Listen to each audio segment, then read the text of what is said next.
Hey, what's up, juniors and seniors? Thank you so much for finding the correct space to go for continuing in day one of writing workshop here. My name is Mr. Hansack. If you've never had me before as a teacher, I'm sure you've seen me around the building in years before. And for my returning students who had me for Applied English or English 2 in the past, maybe that one English 1 class I taught that one time, welcome back. You know that you're more than welcome in my classroom, especially once my classroom opens up again. I am excited to get cracking on a new school year with you, and I'm excited to meet some new students for me as well. Just in case you haven't done some of our earlier assignments or earlier parts of this lesson yet, I do want to just kind of walk through what a normal lesson looks like in writing workshop. My bad, I'm too used to applied. Your due first activity on most days is going to be a journal entry. It'll be a small Schoology discussion. Today's was just to make sure that you have watched my introduction video. So if you haven't done that yet, please click on day one due first. So that'll record that for me, and that's my way of recording attendance for you. Our first journal entry is in our next lesson. I want to walk through lesson agendas as well today. So on the lesson agenda, just walks you through everything step by step. So today, our objective is just to reflect on our own abilities as writers. You'll get to do that first thing if you haven't done that yet. That happens by working through the writing survey assignment. Some of you did that over the weekend before school even started. So congrats, kudos to those of you who have done so, who have shown that sort of drive and enthusiasm to get started. But if you haven't done that yet, please do so. It's directly below the agenda. What we're working on now is just to prep us for our next lesson by watching through our syllabus walkthrough. So I've posted our syllabus inside of this week's folder and in our course materials folder in the course. Normally I don't walk through a bunch of syllabus stuff on the first day of school, but I figure since we're starting off virtual and I imagine a lot of you have questions about what this class is going to look like, I figured we would get that out of the way today and keep the assignment part of things light today as well. At the bottom of daily agendas, I'm also going to give you just a quick upcoming as to what the next lesson looks like. I figure that helps you to kind of mentally prepare for virtual lessons. In our next lesson, we're going to be learning about the writing process. That's really kind of the backbone of everything we do in writing workshop. And we're also going to start our first essay assignment. Don't be afraid of that word essay right there. This first one is very short. It's just designed to give me a feel for where you're at writing-wise to start the semester. So it's pretty lenient grading-wise, and it just gives me a chance to see how you do as a writer and give you some really early feedback on things to focus on this semester. If you haven't completed that writing survey yet, all you do is you click on Writing Survey Assignment. And this might look a little different from what you've seen in Schoology before. This is what's called a OneDrive assignment. What's really nice about this is I can take any document that I've made already, pop it into a OneDrive assignment, and then it allows you to complete it on your own and submit it that way. In order to complete the writing survey, you just click Writing Survey 2020. It should open it up in a new tab. And then from there, you can fill it in from there. So this is a survey. For these, I think it's 12 statements. I just want you to pop in a number 1 through 4 for how it represents you. 1 is strongly disagree, 4 is strongly agree, and 2 and 3 are in between. As I noted, there is no middle ground. A lot of these surveys use 5-point scales, which means 3 is dead in the middle, undecided. I think that's a cop-out, so I put it on a 4-point scale. So if you're having trouble deciding between agree and disagree, go with your gut. You can be perfectly honest on this thing. It's just a completion grade. I like to kind of know what I'm dealing with as a teacher in a writing course as it pertains to how much my students enjoy writing, how much my students don't enjoy writing, what's difficult, what's not, what's interesting, what's not, and so on. The last 3 questions are more open response. I don't know why it gets cut off weird on OneDrive, but that's okay, or on Office 365, but that's okay. Couple things I want to know freehand from you in complete sentences. What do you already do well as a writer? I think that everyone has something that they do well as a writer, whether it's on the grammatical side, or on the creativity side, or maybe you structure paragraphs wonderfully, or maybe you use wonderful adjectives when you write and you're very descriptive. Talk about what you do well already, and along with that, anything that you especially enjoy about writing. It could be a type of writing you like. It could be something about the writing process you like. It could be an assignment that you like. On the flip side, what improvements do you know you need to make as a writer? So there's what you do well, there's what you know you don't do so well and need some work with. It's really the point of this course anyway. And what are you hoping to get out of this course this semester? And then the last thing is simply any sort of nicknames you'd like me to call you. So this is one. It's a way for me to ensure that I know who's submitting what by including your full name. But I also like to know what I can call you, especially because I'm not seeing you guys face to face in the classroom to start this semester. You can also include anything else that I should know about you, any fun facts, anything about your personality that you think I should know. There's some open space that you can fill in just by typing in that blank. Once you finish, you should have a button that allows you to submit. These assignments tell me what's in progress, so who's started what, and also tells me who's completed what so far. So far I've got Caleb's in first hour, and Jayla's in second hour. So nice work, Caleb and Jay, C and J. For the rest of you, you've got some time to complete this one. So make sure that you do this first. If you haven't done it yet, I recommend pausing this video, completing this, and then going back to this video. Let's go back. Day 1. Syllabus walkthrough. So on your screen you'll see a video here, and then the syllabus that you can click view or click directly into. I'm going to click view and see what that looks like. That didn't work. Fine then, I'll download it and we'll open it up that way. Actually, instead of downloading, so you can obviously click view or download the document here to read it. What I'm going to do is show you the other way that you can find it throughout the semester. It's in our course. Directly below my contact information and office hours, you'll see course materials. And that's where you can click into the syllabus. I'm just going to click into it here and get a view here. Now, like I said, I normally do not spend a lot of time discussing syllabi, especially with my upperclassmen on the first day of school. But I can't really think of a better way to try to tackle as many questions as possible as we start off this semester virtually. So I am going to take this rather slow. This is a video you can kind of strap into. It's really all we're working on today is getting a feel for the class. Feel free to pause this video and read if you like, or you can read it on your own screen by pulling up this document. I'm going to start with our course description here. The emphasis in this course is writing. You're on writing workshop, obviously. Students will write weekly for various purposes. That weekly component for sure is journaling. So on the sort of small term purposes, really the larger writing assignments that we do throughout the semester are larger graded essays and projects. Students will recognize writing as an extension of thinking and shaping ideas, so we'll get into that quite a bit this week as we talk about the writing process. Pre-writing to publishing will be emphasized to improve writing abilities. We're also going to take a look at grammar throughout the semester. So every week you're going to expect a new aspect of grammar or usage that we'll cover. A lot of the quizzing that we do throughout the semester is just covering those grammatical rules and to make sure that you're mastering them as you go. It should be noted that as we master new grammatical concepts in our writing, that I will start to look for those in our essays as well. So for instance, early in this semester, our first major essay is a college application essay. Well, at that point, we're going to cover commas for sure. We'll cover run-on sentences, fragments, comma splices. We'll probably cover semicolons and colons at that point as well. So it's not... as I'm grading grammar on that essay, really the main things I'm focusing on grammatically are the basics, so spelling, capitalization, as well as those punctuation rules that we learned at that point. When we move on to our research paper, we'll have more grammar under our belt, so I'm looking for more things. The course builds up from there, as we'll see in a bit.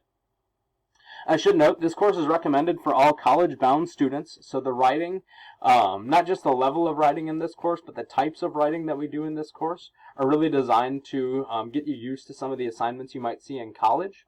I should note that our final project is especially helpful for looking at applying for careers, internships, those kinds of things. So the class isn't a complete waste if you aren't planning on going to college, especially because that last project will help you with your resume, your interviews, those kinds of things. Course objectives. So I want you to think of these as the things that are my job, what I need to provide for you as your teacher in this class. So here's what you can expect from me this year. Number one, I think the most important thing about my job is helping you grow in your relationship with Jesus. You should know that I became a Christian in high school. I was raised in a Catholic family, but I really didn't understand anything about Jesus until I got to high school and started making friends who were Christians. And along the way, a couple of adults really stepped into my life and helped me to grow in my faith as well. Some teachers, some of my friends' parents, some church workers in local churches near my house. And that's really my main inspiration to be a high school teacher as well, especially at Milwaukee Lutheran High School, where I have the opportunity to share Jesus in my classroom without having to worry about backlash from parents or families. I think the best thing I can do for you along those lines is just to have an open door, literally and figuratively. So my classroom, obviously, is a great space for me to open that up, to have those face-to-face talks. We're not there just yet, but you should know that I'm here to be a resource for your faith life. So if you have a question, if you're going through something and need a listening ear, I am here for you. My office hours, 1 to 3 p.m. while we're virtual, are going to be great times to have those conversations if you need. I do know that building trust takes time, so I'm not expecting this overnight, so to speak, but you should know that I am here for you. We're also going to do our best to apply biblical readings or biblical concepts to anything we read or discuss in class. We're going to take a look at everything we do through a Christian lens. I will include prayer and devotions each class period. I actually forgot to at the beginning of this video, so I'll do that at the end. Study skills is the next part. I will help you become better students. You are juniors and seniors already, so you have a lot of good study habits under your belt. So a couple of specifics there. We're going to focus on some specific strategies for organizing written information. So pre-writing is a writing skill, but it's also a study habit to develop. We're going to learn how to format work according to assignment guidelines. So once you get into college and your professors start throwing around all these terms for how your work needs to look, we're going to focus on that this semester too. I'm also going to hold you guys to deadlines. Now, I know during virtual there's a little bit of fluidity there, but in order to build up that responsibility and those study habits, I am going to hold you to those deadlines pretty tightly and teach you how to prepare for them in advance. Reading skills is probably the skill that we hit the least directly in writing workshop, but we are still going to work on them throughout this semester. For one, we're going to learn how to read, revise, and edit our own written work. So how do we write, or how do we read what we've already written and read it with a critical eye? We'll focus on that especially when we learn how to revise and edit. Comprehend and analyze informational and creative texts. We do have, informational texts for research. We will do one research paper this semester. We're also going to do a creative analysis this semester as well. So there will be some nonfiction and some fiction reading, depending on what you choose to read for your creative analysis later on in this semester. You do have the option to read independent novels throughout this semester as well. I think becoming a lifelong reader is a great goal for everyone, regardless of what you do for your career. And that is an extra credit opportunity as well. Obviously, I'll help you develop your writing skills. First thing we'll do is internalize and perfect the writing process, which is pre-write, draft, edit, publish, as you guys will learn in our next lesson. We're going to practice reflective writing through frequent journaling assignments. So journaling is a great way not just to practice writing in small chunks, in small paragraph chunks, just to get that regular practice, but it's also good for self-reflection too. You may have noticed in our daily agenda that part of our lesson is for sharing Jesus, part of our lesson is for shaping lives, part is for developing leaders. That shaping lives component that Milwaukee Lutheran is about can be done through that reflective writing. It's learning who you are and being shaped into a better person, a better Christian, a better worker, a better X, Y, and Z because of that. And obviously we're going to demonstrate the skills that we're building through larger essays, expository, persuasive, analytical, creative essays. Speaking and listening skills. Now on this one, obviously it's a writing course, but we're still going to practice those last two English skills, speaking and listening, in a couple of different ways. One is learning how to bridge the gap between spoken and written ideas. Many people, probably the majority of people, find it easier to communicate their ideas in speech than in writing, which is totally fine. Sort of the issue that we face in writing is that if we try to write the way that we speak, the grammatical errors, the slang, all tends to kind of pop out more and make things harder to understand. So Part of the point there is just learning how to switch between how we speak and how we write and how we keep those distinct. We will work on that this semester. Once we're back in the classroom and we're having classroom discussions, that's a great way for us to practice our basic speaking and listening skills on a smaller level and on a daily basis. And then lastly, there is one formal speech that we'll do at the end of the semester. After you're done writing your resume and cover letter, you'll have a chance to present that in a mock interview format. Like I said, even though this course is really designed for people who are college bound, even if you decide, hey, maybe college isn't for me and I want to start my career, I want to enter the workforce or learn a trade after high school, that last project especially will be helpful for you as you learn sort of the professional side of writing. And the last part of my job is the nuts and bolts of English. It's vocabulary and grammar. Vocabulary-wise, I'm still deciding what to do with this semester while we're starting off virtual. In years before, I tended to teach vocabulary by teaching strategies. So instead of giving you lists of words, we focus on how to use better nouns in writing, how to use better verbs in writing, better adjectives, better adverbs, and take a parts of speech approach. There have been times where I've supplemented that with extra lists of words as well. In any case, we're going to focus on those strategies that help you to strengthen your vocabulary in your writing. And obviously, we're going to look at grammar quite a bit in this semester, just a new concept every week or so to improve your grammar in your writing. You should know that at the end of this semester, your final exam is just a test over grammar. At that point, we'll be done with all the writing components, and in that last week or so of class, we just get to focus on grammar review and showing what you know on an objective grammar test. So there are 6 things that are my job.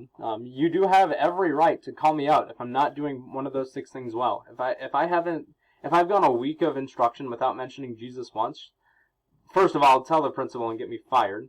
But in any case, if I'm dropping the ball on one of these things, if I'm not talking about Jesus enough, if I haven't done enough to incorporate reading into what we do, call me out. I'm telling you just straight up right here that these things are my job. I would be remiss not to cover these things well. Let me know if I'm dropping the ball so I can improve as your teacher. I've got 6 jobs, you've got 4. Number 1, attitude of respect in the classroom. I should really add and online right here as well while we start off online. 3 people to respect. There's me, obviously.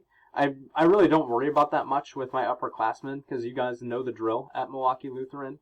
You can respect me by participating in class and following school policies. I love, love, love teaching, so the easier you make my job by following the rules and participating in class, the more fun we're going to have in that classroom. Respect yourself by treating your education seriously. I'm now more than ever is probably the easiest time to not give 100% in your education as we're figuring out how virtual learning goes. Don't fall into that trap. You can show yourself a great measure of respect and building up your future by taking this seriously, even though it's not ideal. And respect others in everything you do and say. This is especially true as we're starting off online, and some people like to get especially nasty online. Again, don't fall into that trap. You know that you're going to Milwaukee Lutheran High School, so have that attitude of respect even when we're communicating online. Rule number 2, complete all of your classwork on time. Here's where I've had to make some changes to this syllabus for virtual. First of all, do first activities. For the most part, journal entries for you. They're due by midnight the day they are assigned. I'm keeping those entries fairly short. Obviously, you can go bigger than the minimum I'm going to give you on journal entries if you like. But in order to make them doable within a daily basis, I do want to keep those pretty short and simple. But again, I want to be able to give you writing practice on a daily basis. Unless stated otherwise, all other assignments are due by 11:59 p.m. on the Friday, the week they're assigned in Schoology. I had to put unless stated otherwise big time for this course because obviously we're not going to do that on our larger essays. I'm not going to assign your college application essay and say, all right, this is due in 3 days, right? I'm going to assign it and give it a longer due date further out in your calendar so that you can know when that deadline's coming. Graded work does drop to a maximum 90% as soon as it's late. Typically in the English department in years before, it's dropped to a C as soon as it's late. So this time we're taking a letter grade approach to it. Once graded work is late, it drops to a maximum 90%. Again, that's maximum. So let's say you write a let's say you write an A- essay. It's a 93 essay, right? I'll write that on your essay. I'll give you that feedback and say, hey, nice job. It's a 93%, but because it's late, I have to dock that just a few percentage points down to a 90. Is that the biggest deal in the world? No, not necessarily. But as it gets later and later, that maximum does drop lower. The lowest I'll go on a maximum is 50%. So you write that 93 essay, it still gets capped at a 50 if we're talking weeks and weeks and weeks late here. Be sure to meet deadlines. You don't have to worry about that issue if you're meeting deadlines anyway. If you are unable to complete an assignment by its deadline, if there's a thunderstorm and it knocks out your Wi-Fi and puts you a day or two behind, communicate that circumstance with me, first of all, so that I can work out some logistics with you. You should also let the attendance office know when you've got circumstances like that, just to help communicate with the rest of your teachers as well. Your third job is to be honest with your work. It means two things. One is no cheating. We don't even have a whole ton of assignments in Writing Workshop that are cheatable, so to speak, because so much of it needs to be written in your own voice and your own ideas. Obviously, if I catch you cheating on a quiz or a test, it results in a 0 for that assignment, so don't fall into that trap. No plagiarism as well. So if you use another person's work in an essay or speech, give credit where it's due. We will cover this in depth, but we especially get to cover plagiarism because we are going to use turnitin.com to submit all of our major essays. So turnitin.com will let you know if you've plagiarized. It'll let me know if you've plagiarized as well, and we can work together to eliminate that. If you plagiarize intentionally, so like if you and a classmate use the same exact essay, like word for word or something similar for the same assignment, obviously then I have to go into a disciplinary action. Once again, just be careful with everything you do. Let me know if you're having issues avoiding plagiarism. Once we're back in the classroom, there's one other thing that's important for you to do on a daily basis for me, and it's to come to class prepared. The things you'll need daily once we're back in class is your planner. That is, again, it's your ticket out of class if you need, but you also want to use it to track deadlines. You'll need a 3-ring binder for handouts and assignments. I do not have a crazy in-depth organizational system for that binder, so whatever works for you, but have one just for Writing Workshop. A 1-inch binder works perfectly. You'll want a spiral notebook, one that you could leave in the classroom if you like. You'll want at least 100 sheets in there. That's plenty for completing our journal requirements for the year, or for the semester. Something to write with, blue or black pen or pencil is best. And obviously yourself. Avoid tardiness by starting your activity when the bell rings. It's usually journaling, so I'm at the start of a normal class period, I just want to make sure everyone's on task with journaling. And by staying awake in class. I don't have a whole lot of patience for falling asleep in class. Usually I'll wake you up once. If you fall asleep again, that's usually where I mark it as a tardy, because you might as well be missing class anyway if you're just going to fall asleep. I suppose that's not super important right now. Grading breakdown. Grading scale is the same scale for the rest of the school, so like 92.5% or whatever is where A- begins, and so on. But here's the breakdown of our assignment types. On the junior-senior level, so 300 level courses, formative assessments get graded on a 40% scale, summatives on a 60% scale. Formatives are practice activities, so journals, any sort of grammar practice we do, most of our quizzes in the class are formatives, and they make up 40% of the overall grade. The other 60% are summatives. These are going to be our major essays. There are 4 major writing projects. I might occasionally make a quiz summative just to provide some balance in the gradebook points-wise. And then the final exam usually constitutes about 10% of the overall grade too. Altogether, those will make up that last 60%. So this is a writing course. The proof is going to be in the pudding with your writing, right? So the main way, the larger way that you get evaluated is by creating great written products in Writing Workshop. You should know that every written assignment is also revisable too. So let's say on your college application essay, gosh, I haven't even made a rubric for it yet because we changed up some grading for this semester. Let's say it's a 100-point essay and you score a 72 out of 100, right? 72 out of 100 is like a C-. So not your best, maybe not your worst as well, but you should know that you can recover up to half or 3/4 of what you missed in revision. So you can turn that 72 is minus 28, so add 14. You can get up to an 86 if I'm allowing 50% back for what you missed. If it's 3/4 of what you missed, 3/4 of 28 is 21. 72 plus 21 is a 92. 93, A minus. So notice that there is a big range in what you can recover in revision in this course. So don't freak out if you don't do so well on one of your major essays. You will have the opportunity to make that right, because revision is a great writing skill to practice anyway. Almost done, I promise. Bear with me. I know this is a longer video, but I want to be able to cover all the bases.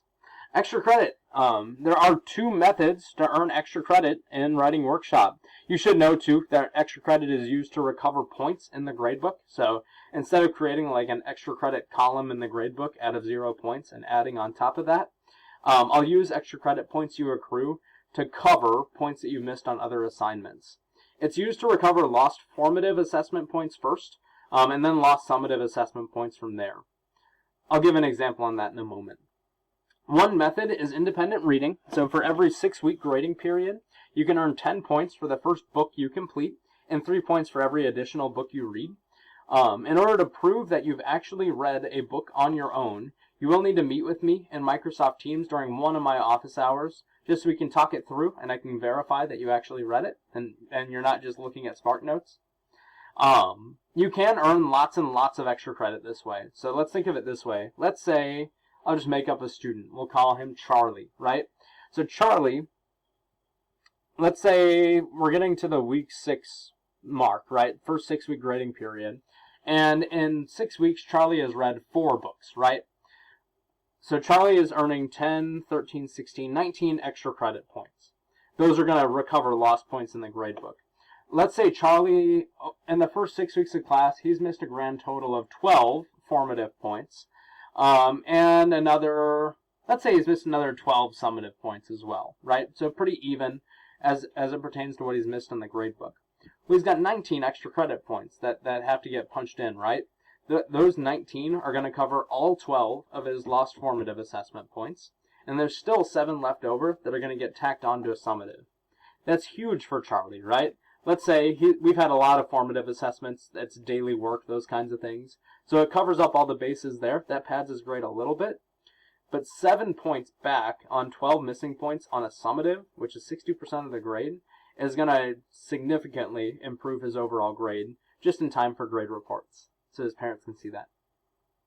The other method for earning extra credit is online practice. Starting on September 7th, I'm going to post a bigger Schoology discussion each month, and I'll just leave it open for the month. It's a space to create extended dialogue on a specific topic.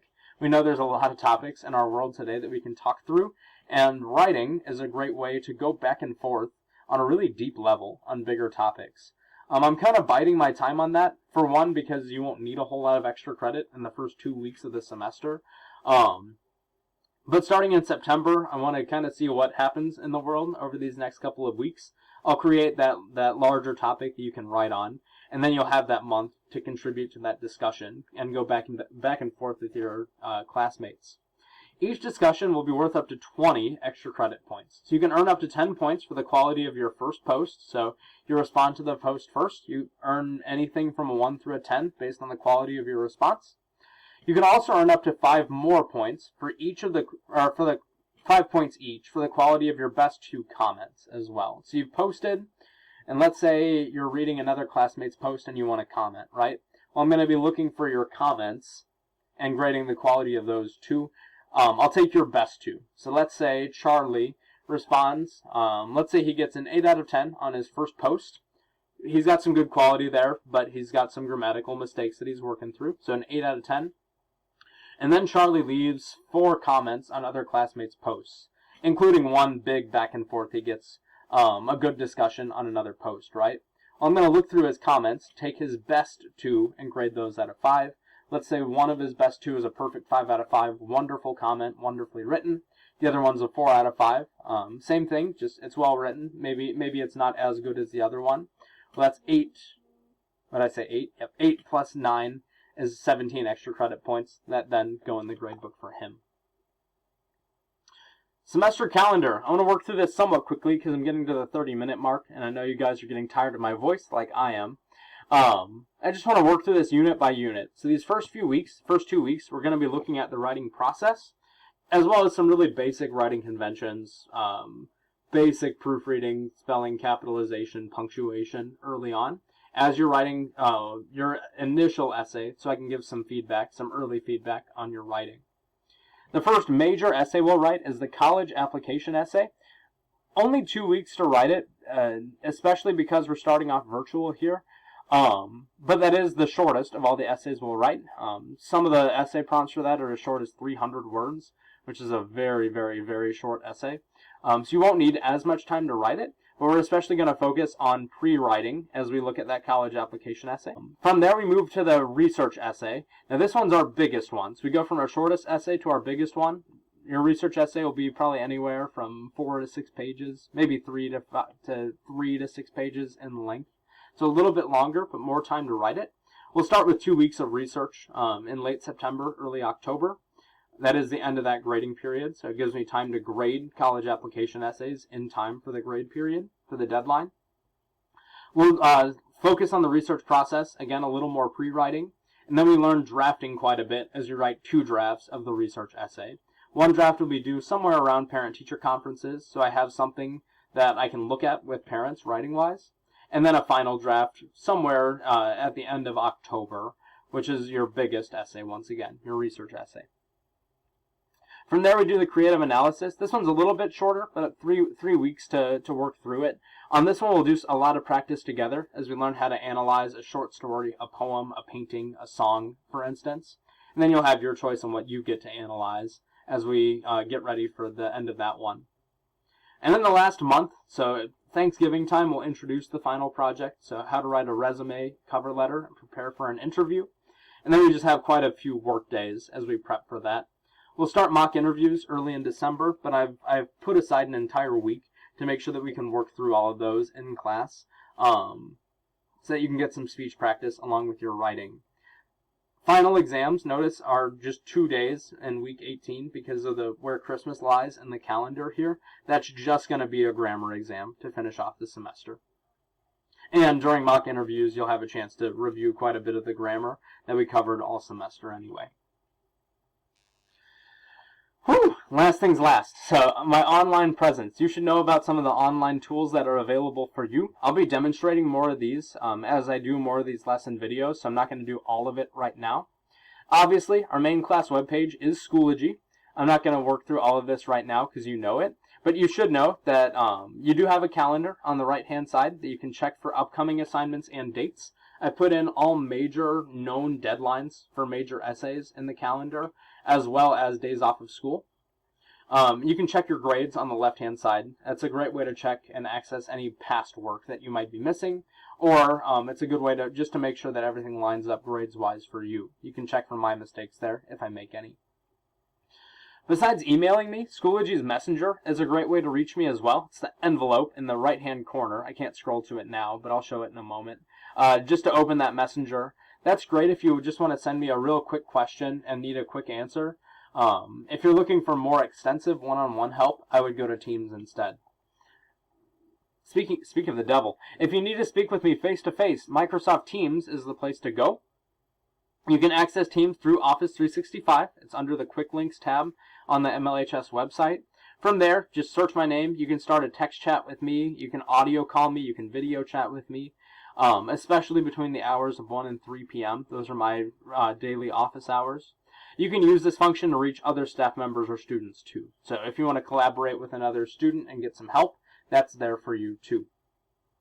You should know with Teams, I'm also working on creating a team for all of my writing workshop students to be in as well. It gives you a zone where you can collaborate a little bit and work together and help each other out. I'm also going to be using that team to host live help sessions too, just weekly check-ins with groups of students at the same time. So be on the lookout for that. The last thing is YouTube. I'm playing around with YouTube this semester as well. This is mainly just an extra space for me to post my own video lessons. So this one, for instance, is going to go in my writing workshop playlist in YouTube. You can also check out my liked videos. I'm working on building a list of videos I like just to give other language arts resources, especially with grammar and writing.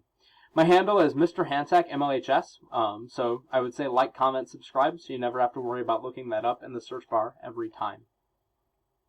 You guys have bared with me. Thank you so much for that. I'm going to finish off this lesson with prayer. Be ready for a little bit of note-taking and outlining in our next lesson. Let's pray. Lord Jesus, thank you so much for the chance that I get to teach upperclassmen. I thank you, first of all, for their patience with me as we get started on a new semester, as they have listened to me kind of blabber for a bit about what this course is all about, because I get excited about it. I thank you also just for their patience in advance, and for my patience with them too, as we figure out what this virtual learning thing is going to look like and how it's going to work as we get started with this semester. We do pray, God, that you are with us always. We pray that you are protecting our technology, as silly as that sounds, that we can get our work done and continue to follow your plan for us, for teachers and students alike. We pray that you're using this semester to teach us some powerful things about you, powerful things about us and our futures, powerful things about this world that we live in. We love you, Jesus. We pray this all in your name. Amen.